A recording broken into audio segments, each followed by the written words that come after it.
Welcome to Out of the Box with Christine, the podcast for conscious entrepreneurs. Are you willing to step into your greatness?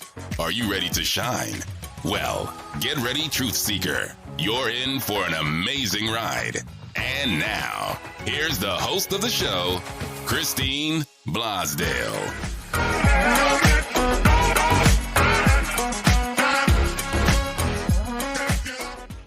Welcome back to Out of the Box with Christine. I am your host, expert authority coach, Christine Blosdale. And today, buckle up, Buttercup, because we're going to have a high energy show with my guest today, who happens to be a side hustle coach. I love that you're a coach for side hustle. I think that's so amazing. Christen James is my guest today, and she's going to come on and talk about her journey and how she helps clients finesse the side hustle world. Welcome to Out of the Box with Christine. Christen. Thank you for having me. I am so excited. I love that you said finesse. Yes. We're going to go with that word. I want to keep using that word. Thank you for giving it to me. I'm excited about today. Well, let's talk about how you got started, how you became a coach. You know, I love the journey story. As many of us at one point in life have been working for a company or an organization. I know I did that for some 20 plus years in Los Angeles. And I was given all these great apples and golden goose eggs to this business, this nonprofit organization. Okay. And then finally, one day I decided to strike out on my own. But at the time when I did that transition, I had to do some side hustles. You know what I'm saying? I love sharing my story because thank you for asking, because my story is I manifested. I was laid off after being with a company, much like you, being with a company for, I think it was about 12 years with the same company. And I manifested my layoff. And what I mean by that, which is why I'm like out of the box, let's do this, is I knew that I didn't want to be a quote unquote lifer in the corporate setting, in the 9-to-5 setting. And I didn't mind the job. It just, I knew I wanted to do more. And it got to a point where I walked in one day and I said, you know what? I started telling my coworkers, you know what? This is my last year here. I don't know what, the end of this year is going to look like. I know what my next steps need to be. This is my last year here. And then somebody said to me, wouldn't it be great if you were laid off and you got your package? And I'm like, oh, I would love to get laid off. I put it on the universe. I'd love to get laid off so I can get my package, so I can go back to school and I can do this, and this. And then fast forward a few months, they made the announcement. They were closing our department. I could not sign the paperwork fast enough. I was out of there so fast. I appreciated the journey. I manifested my layoff. I believe so much in the law of attraction. I believe that we really need to go after, if there's something that we really, really, really want, as cliche as it sounds, we really need to take a chance on ourselves and go after it. And I'm so happy that I found myself in a position to just say, you know what, this is time to put myself first, to choose me. And it was like all of the stars aligned and everything worked out. Yeah, I couldn't believe it. I'm like, okay, sure, I'm out of here. It was similar to what happened to me. It was just also, I had this commute.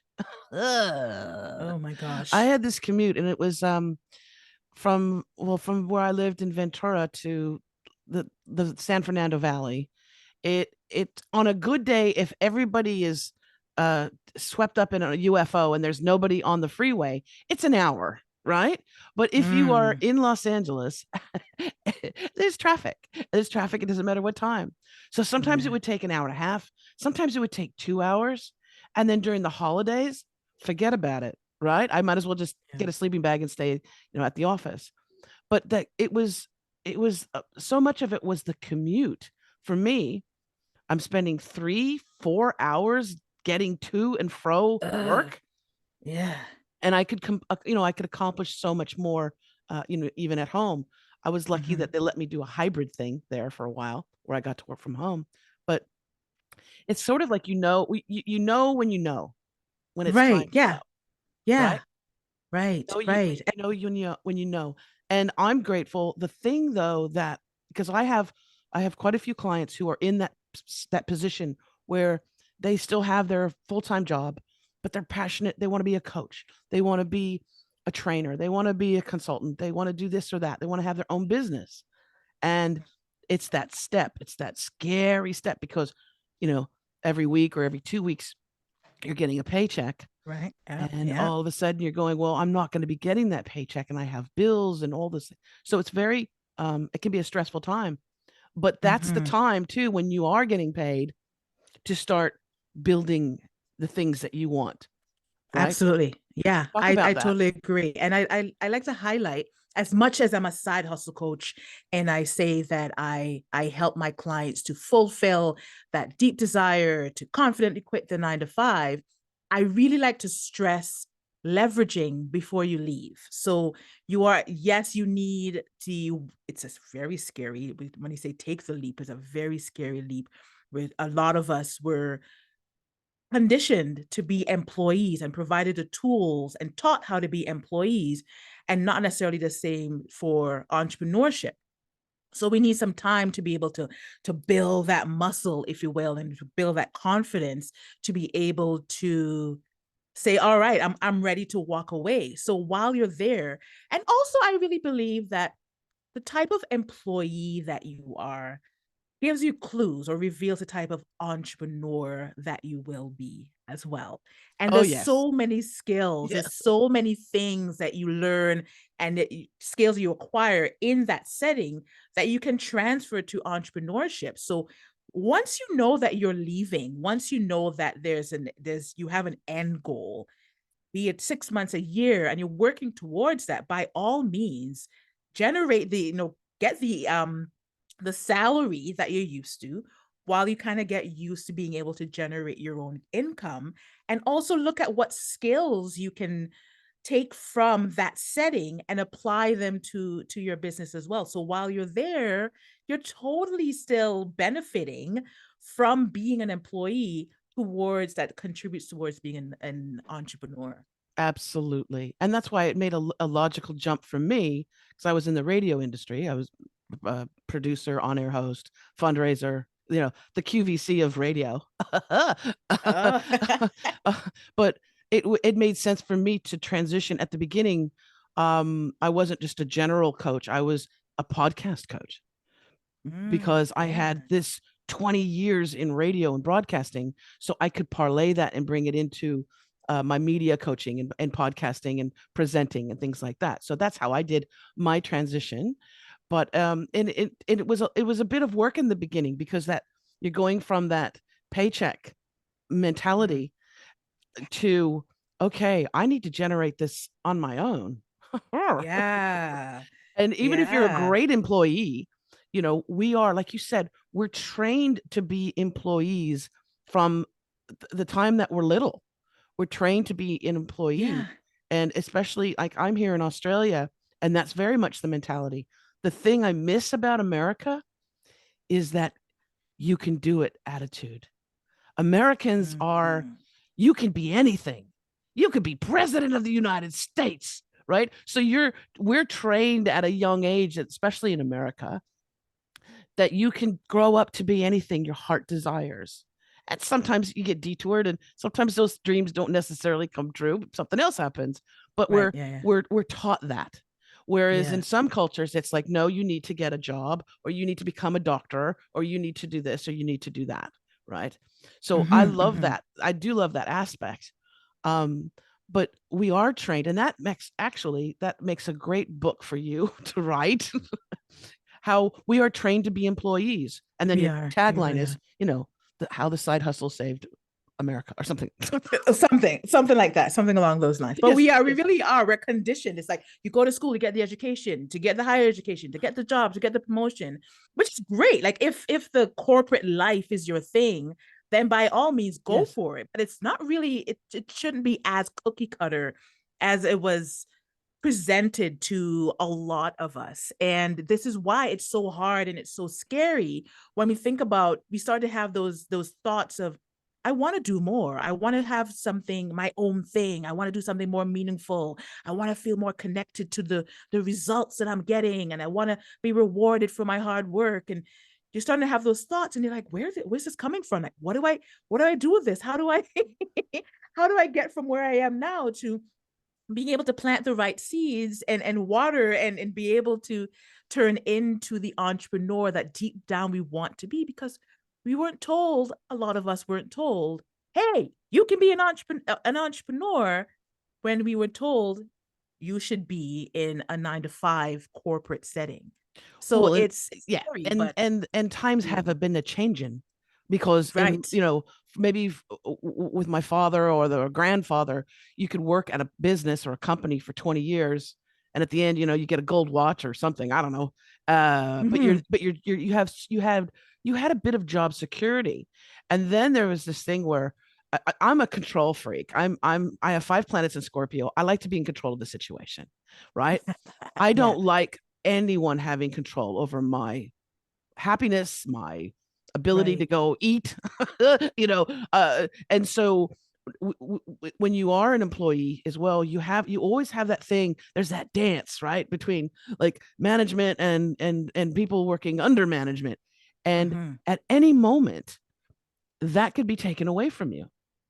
It could be a Right. layoff. It could be they file bankruptcy. Uh, it could be somebody doesn't like you, and they've got a Right. little beef with you, right? And so I never liked that. I didn't like the fact that someone could take that away from me, right? Yeah. And Yeah. it can cause a bit of friction. So that's also why I wanted to have my own business. So Yeah. so side hustle queen. Um, talk about what are some what are like when you're working with clients, what are some of those side hustles that people get into and profit from and enjoy, love? It's a lot of freelance, or because freelance too, there's a lot of discipline is needed for, because there's a word free, it makes you think like, oh, I can just be a freelancer. But then, there's a lot of discipline that goes into that, if it's be it blogging or graphic design. I find my clients like that's a really great way, especially if you're creative and you feel like you're being placed in a box, quote unquote, while at your full-time job. You can now freelance and really tap into what you're passionate about, still being able to have the discipline, which is where having a coach will come in handy. Another one, like a virtual assistant, anywhere you can provide like online services, content creators, digital marketing. And the one that's most popular is, I find with I've observed with my clients, is baking or cooking. And this being able, What? yeah. They love being in the kitchen, but I mean that's so time consuming, and already a Yeah. lot of their time is at their full-time job, but they just love being in the kitchen, and they love eating and watching people enjoy their creations. So I have a lot of fun with helping them to come up with a system where they can start to scale back at their 9-to-5, so they can put more time and energy into their kitchen time. Oh, I like that. Yeah. I'd like to have Yeah. someone cook like really yummy meals. That would be awesome. Right. I love talking about food. So hey, let me help you Well, and out. I know you had mentioned VA, and that's and for folks that don't know, that's a virtual assistant. Virtual assistant. Yeah. That industry has exploded because there's so many entrepreneurs. And look, with COVID, that was the other thing, that the alarm bells for most people who had a quote unquote secure job all of a sudden found themselves not having that job or being underemployed, right? Either unemployed or underemployed, cut back, cut back. And so that was the great resignation. Yes. There were also jobs where people were forced, if they did not get the vaccine or vaccine series, whatever, they could not work. And so you had the great exodus. I know in the medical field, I mean, we're talking nurses, surgeons, specialists that you can't just go and get another one, right? You know, you can't Yeah. just Yeah. replace that person. So there was a great exodus of the brain trust and the skill set. But the same thing happened in just in other jobs that weren't medical related. But that's when I think people also they started to think, you know what, I've got to create something on my own. Yeah. And Yeah. the virtual assistant world because you have all these entrepreneurs, you have all these coaches, you have all these people, and they need help because they're really good at what they do, but they're like, I'm not an email marketer. I'm not good at certain, like I wouldn't go and work on my car, you know? Right. I do what I do well, but there's a lot of stuff that I don't do well. And so to bring in somebody like that is so talk about that industry, the virtual assistant industry. That's huge. And I love that you touch on that, because you hear virtual assistant, you hear VA, and it can be taken in so many different directions. They have their strengths. It's not just about, sending emails or helping people get organized. That's a tiny piece of it too. You've mentioned it's email marketing, or there's coming up with those strategies, or even just specifically podcast management. Or so it's when you are looking at, it's when we talked about earlier about freelance, this was another way too, becoming a virtual assistant, saying I really love this one particular area. I have these great skills that I am able to help clients with managing their time and freeing up their time. That's the biggest thing with having and becoming a virtual assistant is really you are helping someone to be able to manage their time, and so that they can focus on their zone of genius.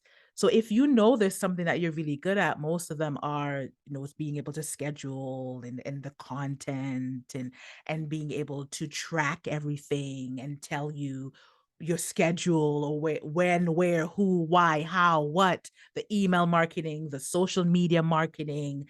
Oh my gosh, there's so many different ways you can take it. At that, it did blow up, but there's still so much opportunity for someone to make the quote unquote VA world their own.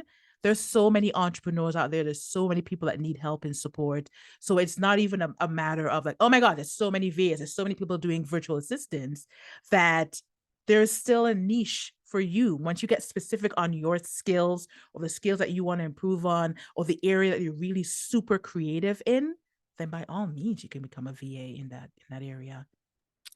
And you get to what I do like is with all of the side hustles and starting your own business is you're allowed that freedom. So like I know that I can block out on my phone a day, certain hours, whatever, where I need to recuperate or I need to do something that's, personal. And I don't have to worry about working, about being with the client, because I've blocked out that time, right? And the freedom that you have, whereas before you were, I equate it to being sort of like, like handcuffed to your desk from 9 to 5. You had to sit there. You could not leave before 5, and you were expected to stay a little bit longer. Right. And that was it. Monday through Friday, have no plans. You're going to be in this office. You're going to be in these walls. You're going to be underneath those fluorescent lights, and you're going to be there from 9 o'clock in the morning until 5. And you might have some water cooler banter once in a while. Somebody comes by and has a coffee, but that was it. And so transitioning out of that, doing the side hustle, and then going into my own full-time, my own business, the freedom is magnificent. But like you said earlier, it's not for everyone, because not everyone has that dedication, and it's not a work ethic, but it's you have to work. Yeah, it's not for everyone. For entrepreneurship, it's not for the faint at heart, first of all. And it's not just, there's so much personal development that goes into it as well. Even though, yes, we're starting a business, we're running a business, we're growing a business, we're generating income, we're getting clients, all of that, there's still so much of you that you have to pour into this business as well. And I've had people say, CJ, I like the structure of a 9 to 5. I like the predictability. I like knowing exactly what I'm going into, exactly what my day is going to be like, exactly who I'm going to be communicating with. And that works for me. And I say, hey, awesome. Kudos to you. But it's not for everyone. And the reality is we do need the corporate world, right? Well, the economy at least needs it. So but there are the people that will be successful entrepreneurs They just need someone to be able to help them to, as I said, like I think I mentioned it earlier, build that muscle and gain that confidence. Because I remember being in the 9 to 5 setting, and I always share that I took 5 years too long to leave my 9 to 5 because I would try this different. Oh my God, I lost count of how many different side hustles I tried. I tried different things, and some things it was almost like I was throwing spaghetti against the wall, seeing what would stick, until it got to the point where I'm like, something's got to give. And that's when I started to do the manifestation and the law of attraction. Some people I have observed, and you can almost always tell the ones that be really, really, really good, really successful entrepreneurs. And then the ones who are just very content with having that structure of a 9 to 5.